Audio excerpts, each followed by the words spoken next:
प्रिय स्टूडेंट, आज हम क्लास 10th चैप्टर 5 और एक्सरसाइज 5.2 के क्वेश्चन नंबर 19 को स्टार्ट करते हैं। क्वेश्चन नंबर 19 में क्या दिया है? ये कहता है सुबह है जो स्टार्ट करती है वर्क 1995 में और उस टाइम जो उसकी सैलरी थी कितनी थी? उसकी 5000 थी। एनुअली जो सैलरी थी उसकी रिसीव करती है इंक्रीमेंट, यानी जो उसकी सैलरी है उसमें बढ़ोतरी होती है कितनी? 200 ईच ईयर, यानी प्रत्येक साल 200 रुपये। कहते हैं इन विच ईयर, यानी किस साल did his income reach RS 7000, यानी कितने साल में उसकी सैलरी 7000 हो जाएगी। ये हमने फाइंड आउट करके बताना है। तो स्टार्ट करते हैं। अगर ध्यान से देखते हैं तो 1995 में उसने जब वर्क स्टार्ट किया उस टाइम उसकी सैलरी कितनी थी? 5000। 1996 में कितनी होगी? देखो प्रत्येक साल कितना इंक्रीमेंट हुआ उसका सैलरी का? 2000। तो 200 तो कितना होगा? 5000 प्लस में 200 तो कितना हो गया? 5200।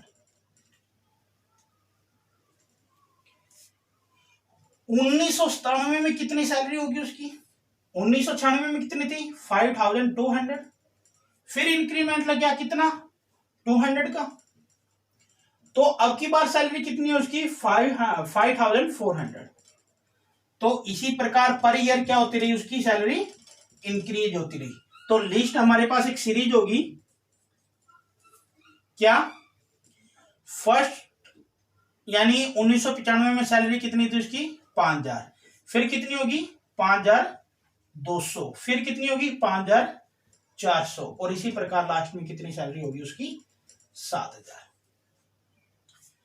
तो यहां ये एपी होगी हमारे पास। एपी क्यों है? इनके बीच का डिफरेंस क्या है? इक्वल है, यानी 5000, 5200, 5400 और सेम इसी प्रकार 7000। तो ए क्या है इसमें? 5000। डी क्या है? Second term minus first term. तो कितना रह गया मेरे पास? 200। तो डी आ गया मेरे पास। ए एन क्या है? 7000। पहले बताया जो लास्ट है, जो लास्ट टर्म होती है। तो फार्मूला क्या होता है? A N equal to A plus में एन माइनस 1 और डी। ए एन कितना है? 7000 है। ए कितना है? 5000 प्लस में एन माइनस 1 डी कितना हो गया मेरे पास? 200। 7000 है, इधर आगे 5000 माइनस, इस साइड लेके आओगे तो क्या हो जाएगा? निशान चेंज हो जाएगा, क्या हो जाएगा? माइनस का, प्लस में इक्वल में एन माइनस 1 इंटू 200। 7000 में से 500 गया तो कितना रहेगा? 2000। 7000 में से 5000 गया तो कितना रहेगा? 2000 equal to n minus 1 into 200। इधर आगे डिवाइड कर तो मल्टीपल है, एन माइनस 1 2 जीरो से और 10। तो वैल्यू कितनी आई हमारे पास? 10 इक्वल टू एन माइनस 1 इधर आगे प्लस हो जाएगा और कितना आ गया? 11 इक्वल टू एन, यानी कितने मंथ, कितने ईयर, यानी 11 साल। 11 साल बाद उसकी सैलरी कितनी हो जाएगी? 7000, यानी after 11 year his salary is 7000। कितने रुपये हो जाएगी उसकी? 7000। कितनी हो जाएगी? क्वेश्चन नंबर 20 स्टार्ट करते हैं। क्वेश्चन नंबर 20 में क्या दिया है? कहता है रामकली है सेव करती है 5 rupees in first week of the year, then increase he weekly saving by 1.75 rupees if in the end week her weekly saving become 20.75 rupees, find the n. तो हमने क्या निकालना है? एन निकालना है। तो इसमें क्या दिया है, जो रामकली है उसने साल के पहले वीक में कितने रुपए सेव किए, 5 रुपए सेव किए।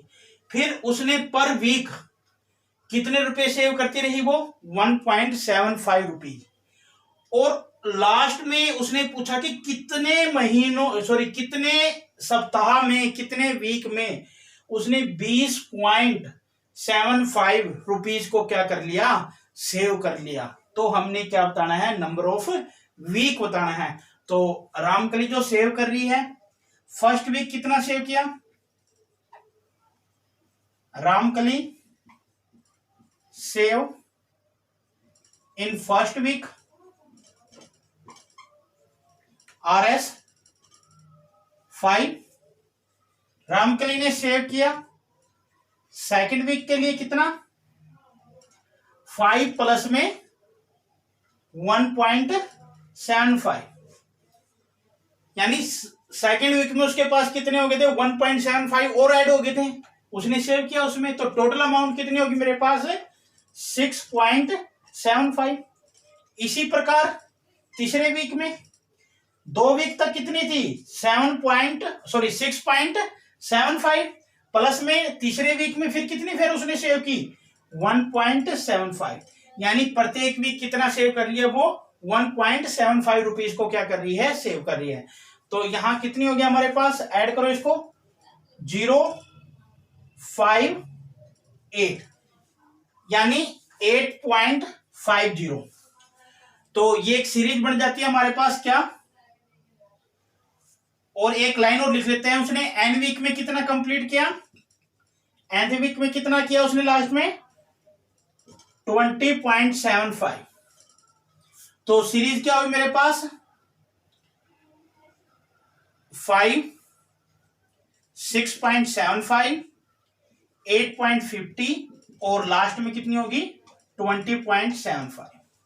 तो देखो इनके बीच का डिफरेंस क्या है, इक्वल है, तो क्या बन गया हमारे पास ये एक एपी। ए कितना हो गया इसमें, 5, डी क्या होगा, second term minus first term, तो 1.75। ए एन कितना हो गया, 20.75। तो यूज करो फार्मूला, क्या फार्मूला है, ए एन इक्वल टू किसके होता है, ए प्लस में एन माइनस 1 और डी। ए एन कितना है मेरे पास, 20.75, ए कितना है मेरे पास 5 प्लस में एन माइनस 1 और डी कितना है 1.75। तो 5 इधर आके माइनस हो जाएगा, इक्वल टू कितना रह गया, एन माइनस 1 मल्टीप्लाई 1.75, माइनस करो कितना है 15.75 equal to n minus 1 into 1.75, ये इधर आके डिवाइड हो जाएगा 15.75 divide by 1.75 equal to n minus 1। तो इसको यहां सोल्व कर लेते हैं। देखो पॉइंट 2 डिजिट के बाद है यहां भी, तो पॉइंट तो कट जाएगा, या बाय 100 कर सकते हो इनका, 75 by 100 multiply 100 by 175 equal to n minus 1। 2 point थे यहां 2 डिजिट के बाद, तो 100 आ गया, इसमें भी 2 पॉइंट थे तो ऊपर 100 गया मेरे पास। तो काटो इसको, कितने में जाएगा ये 25 पे, 25 सत्ते 175, 25 छिके कितना हो गया 150, 7 25 ये 75 यानी 63 by 7 equal to n minus 1। कितने पे गया 9 पे, तो 9 इक्वल टू एन माइनस 1, तो 1 इधर आगे क्या हो जाएगा plus equal to n, n कितना आ गया 10। तो यानी 10 वीक में उसकी सेविंग कितनी हो जाएगी 20.75, यानी after 10 week saving is 20.75 rupees. तो प्रिय स्टूडेंट आज के लिए 2 ही सम, अगर इन समों में कोई प्रॉब्लम है, कुछ समझ में नहीं आया तो कमेंट बॉक्स में जाके कमेंट करें, नेक्स्ट वीडियो में उसको सोल्व किया जाएगा। और वीडियो पसंद आती है तो लाइक और सब्सक्राइब करें।